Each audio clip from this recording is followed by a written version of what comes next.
اعوذ باللہ من الشیطان الرجیم بسم اللہ الرحمن الرحیم الحمد للہ رب العالمین الرحمن الرحیم مالک یوم الدین ایاک نعبد و ایاک نستعین اهدنا الصراط المستقیم صراط الذین انعمت علیہم غیر المغضوب علیہم ولا الضالین آمین صدق اللہ العظیم رب اشرح لي صدری ویسر لي امری واحلل عقدۃ من لسانی یفقهوا قولی واجعل لي وزیرا من اہلی اللهم انفعنا بما علمتنا وعلمنا ما ينفعنا وزدنا علما اللهم ارنا الحق حقا وارزقنا اتباعه وارنا الباطل باطلا وارزقنا اجتنابه آمین یا رب العالمین۔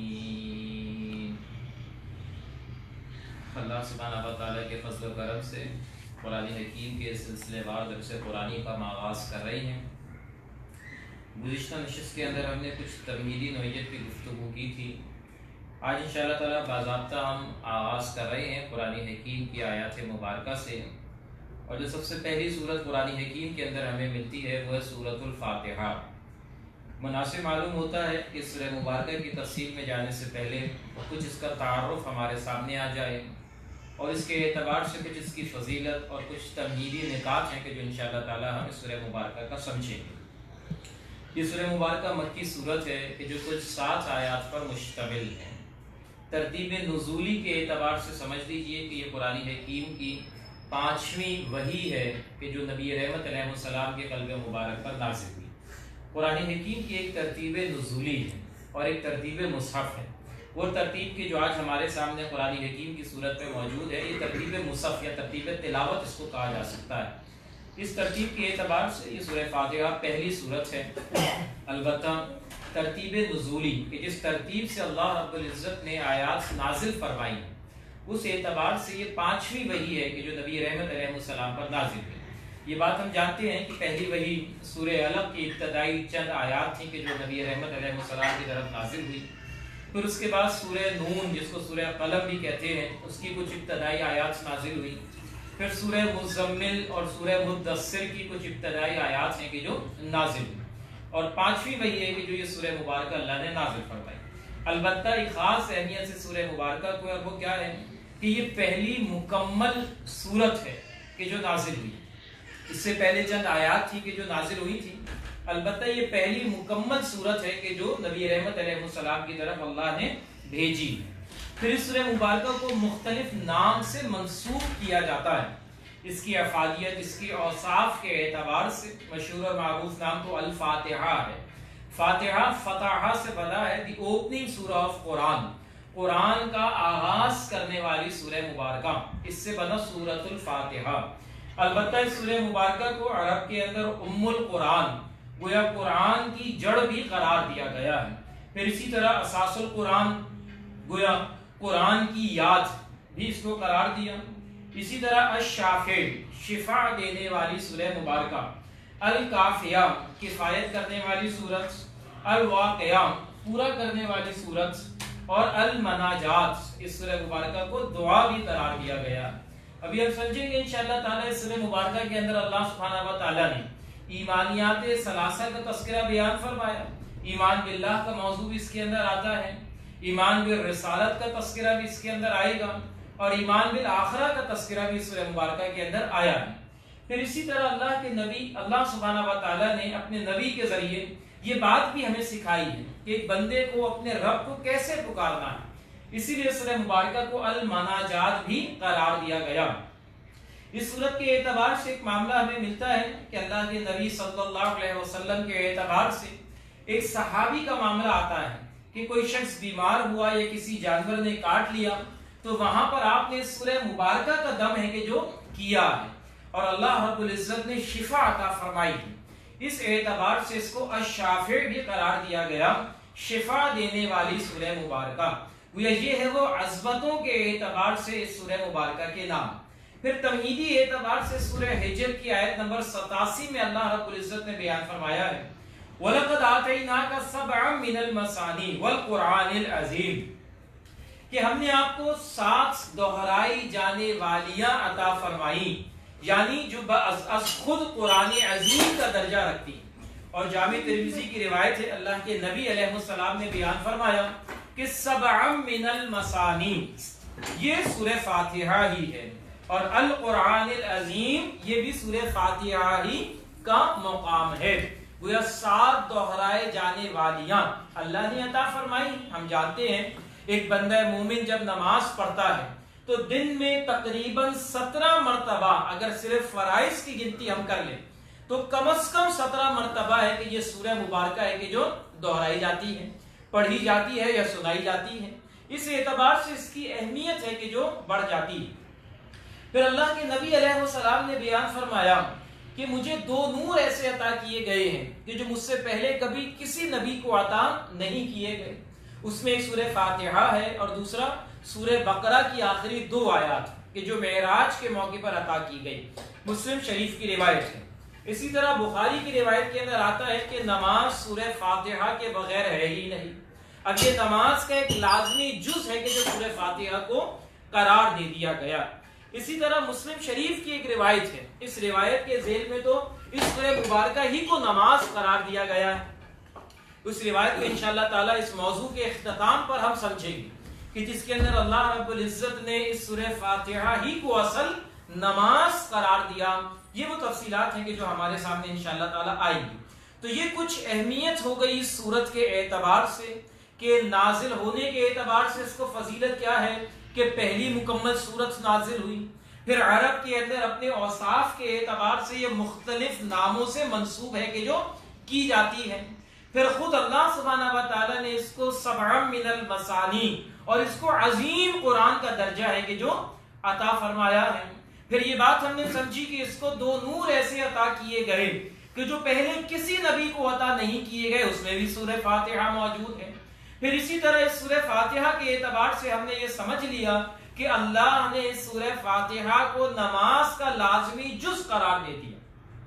اور نماز کیا شے ہم اچھی طرح جانتے ہیں کہ یہ نماز اصل میں بنیاد ہے دین اسلام کا. الصلاۃ عماد الدین، من اقامها فقد اقام الدین ومن ہدمها فقد ہدم الدین. تو یہ بنیاد ہے، جس نے اس کو قائم کیا دین کی عمارت کو قائم کیا، اور جس نے اس کو گرا دیا دین کی عمارت کو گرا دیا. تو گویا نماز کے ساتھ ایک خاص تعلق اس سورہ مبارکہ کا ہے.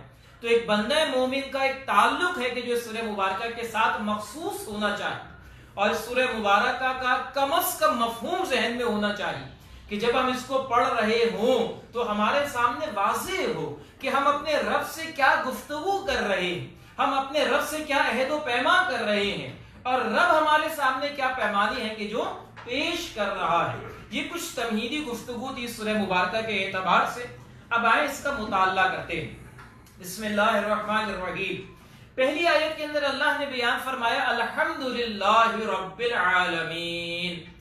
اب آغاز کہاں سے ہو رہا ہے؟ الحمدللہ، کل شکر کل تعریف اللہ کے لیے ہے. آغاز ہو رہا ہے اللہ رب العزت کی پہچان سے کہ وہ رب کون ہے. اس اعتبار سے اس بات کو سمجھیے کہ جب آپ کسی سے ہم کلام ہوتے ہیں یا کسی کا پیغام کسی کو پہنچا رہے ہوتے ہیں تو جو پیغام پہنچانے والا ہے، وہ جو پیغام دینے والا ہے، اس کا تعارف ہے کہ جو رکھتا ہے. یا میرے اور آپ کے سامنے اگر کوئی گفتگو کرے گا تو ہمارے اوپر وہ اثر زیادہ کرے گی کہ جو بیان کرنے والے کا تعارف یا اس کی اہمیت ہمارے سامنے واضح ہو. ورنہ وہی بات ہوتی ہے کوئی ایسا شخص بیان کرے جس کے لیے ہمارے ذہن کے اندر، ہمارے سوچ کے اندر اہمیت نہیں ہے، تو اس کی گفتگو کی اہمیت بھی ختم ہو جاتی ہے. لیکن کوئی ایسا شخص کی جس کی ہمارے نظر میں اہمیت ہے، وہ ہلکی سے ہلکی بات بھی کرے گا لیکن اس کے تاثیر کی وجہ سے اس کے کلام کے اندر بھی تاثیر ہے کہ جو پیدا ہو جائے گی.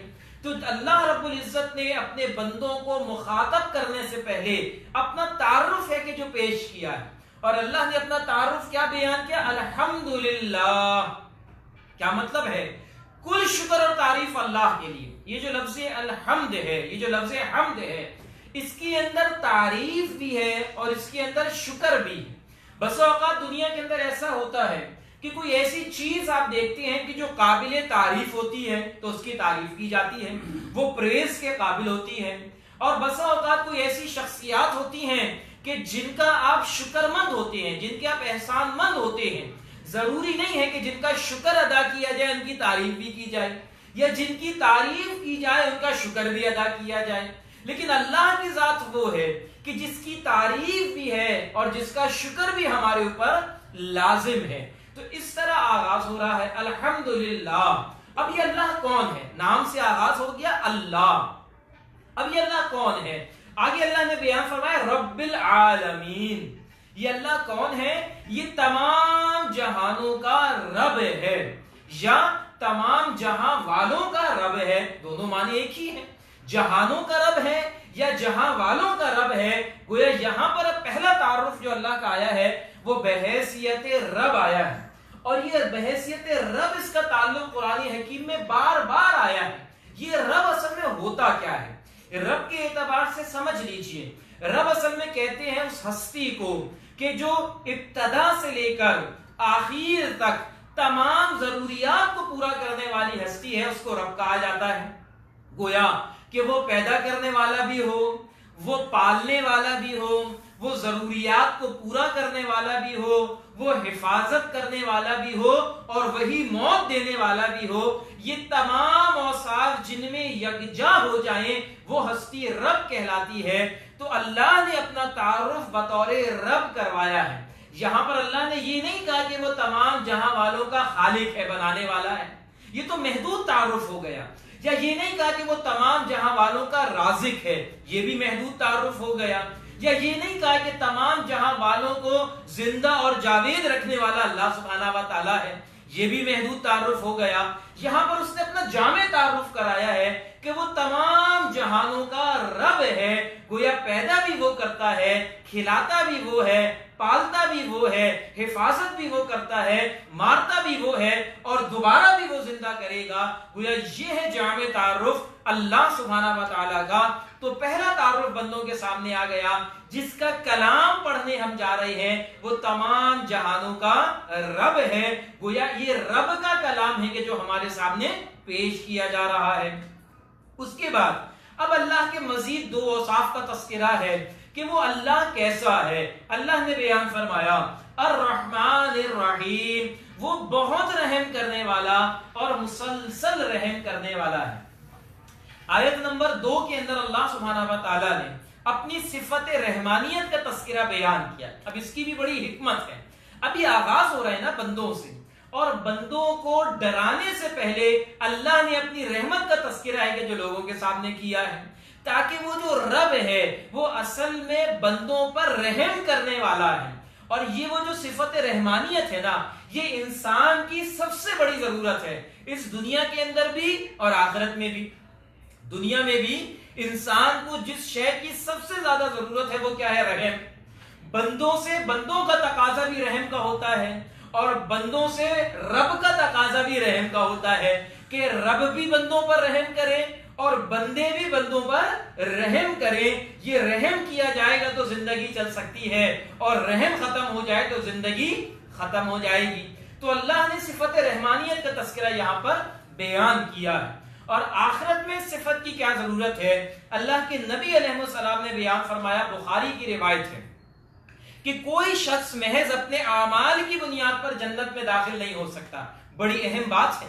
قرآن نے بار بار عمل کی طرف اکسایا ہے، بار بار عمل کی طرف متوجہ کیا ہے، لیکن نبی رحمت علیہ السلام نے بیان فرمایا کہ کوئی شخص محض اپنے اعمال کی بنیاد پر جنت میں داخل نہیں ہو سکتا.